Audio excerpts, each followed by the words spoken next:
कहाँ से आ गई? एक मिनट, आप लोग मुकेश की बात तो नहीं कर रहे हो? मैंने कहा ना, वो मेरा दोस्त है।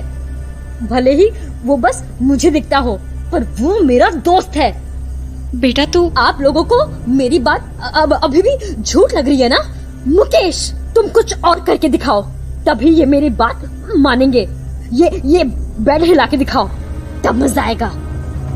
तनु ने इतना कहा ही था कि उनका बेड एक झटके से किसी झूले की तरह हिलने लगा। ये क्या हुआ? मुझे ये सब ठीक नहीं लग रहा है। हम अकेले में बात करते हैं। तनु बेटी, तुम जाओ अपने कमरे में जाकर सो जाओ, ठीक है? हाँ, वैसे भी मुझे मुकेश से बहुत सारी बातें करनी है। Good night. उसके बाद तनु सीधा अपने कमरे के अंदर चली गई, पर अंदर जाते ही वो एकदम से रुक गई। ये दरवाजा कैसे बंद हो गया? वो भी अपने आप? तनु ने तो दरवाजे को छुआ भी नहीं था। देखिए, मुझे ये सब ठीक नहीं लग रहा है। कहीं तनु के ऊपर किसी बुरी शक्ति का साया तो नहीं है? कहीं हमारे घर में कोई बुरी आत्मा तो नहीं है? अरे ये क्या बोल रही हो तुम? आप ही बताइए, वो ग्लास कैसे गिर गया? और ये बेड कैसे हिला था? और अभी ये दरवाजा कैसे बंद हुआ था? हवा से? देखो, इतना मत सोचो। ये भी तो हो सकता है ना कि ये सब एक संयोग हो। अरे लेकिन तनु बेटा, डरा दिया ना मैंने? अरे मैं मजाक कर रही थी मम्मी। तो फिर? अरे सब कुछ मेरे प्लान का पार्ट था। ये ग्लास वैसे भी किनारे पर था, मुझे लग ही रहा था कि गिर जाएगा, तो बस मैंने आप लोगों को डरा दिया। और इस बेड के पैर तो वैसे भी कमजोर हैं, तो मैंने उसे भी झटके से हिला दिया। आप लोग ज्यादा मत सोचो इस बारे में। बेटा, ये मजाक था तो बहुत ही बुरा मजाक था, और आज के बाद ऐसा मजाक दोबारा मत करना। तुम्हें पता भी है मम्मी कितना डर गई थी। सॉरी पापा, सॉरी मम्मी, अब नहीं करूंगी। भगवान का लाख लाख शुक्र है। अच्छा मम्मी, मैं ऊपर छत पर सो जाऊं? छत पर क्यों?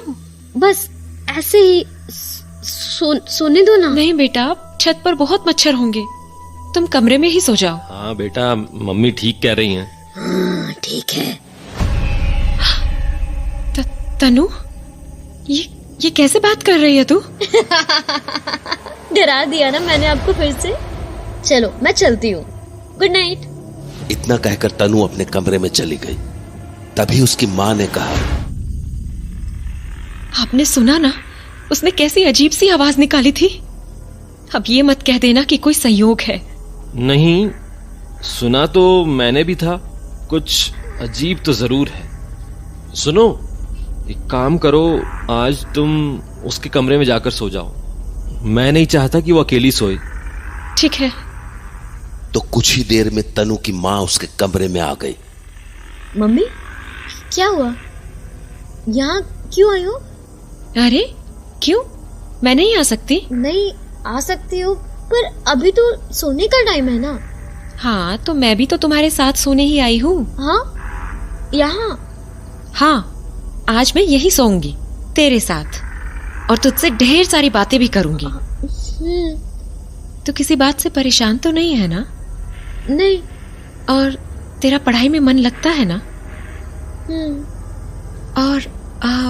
और तेरे दोस्तों के साथ तेरी लड़ाई तो नहीं होती ना? सीधे सीधे जो पूछना है पूछ, बातें मत घुमा। हाँ। अरे क्या हुआ? हाँ, हाँ, यहाँ आइए, जल्दी आइए। क्या हो गया? क्यों शोर मचा रही हो? इसने फिर से उसी डरावनी आवाज में बात की। मैं बता रही हूँ, ये ठीक नहीं है। ये पक्का वही मुकेश है जिसके बारे में ये हमें बता रही थी। हमें पंडित जी से बात करनी ही होगी। नहीं, ये सब की जरूरत नहीं है बेटा। पर अरे पापा, मैं बस मम्मी को आवाज बदलकर डरा रही थी। बस प्रैंक कर रही थी मम्मी के साथ। देखो मम्मी कैसे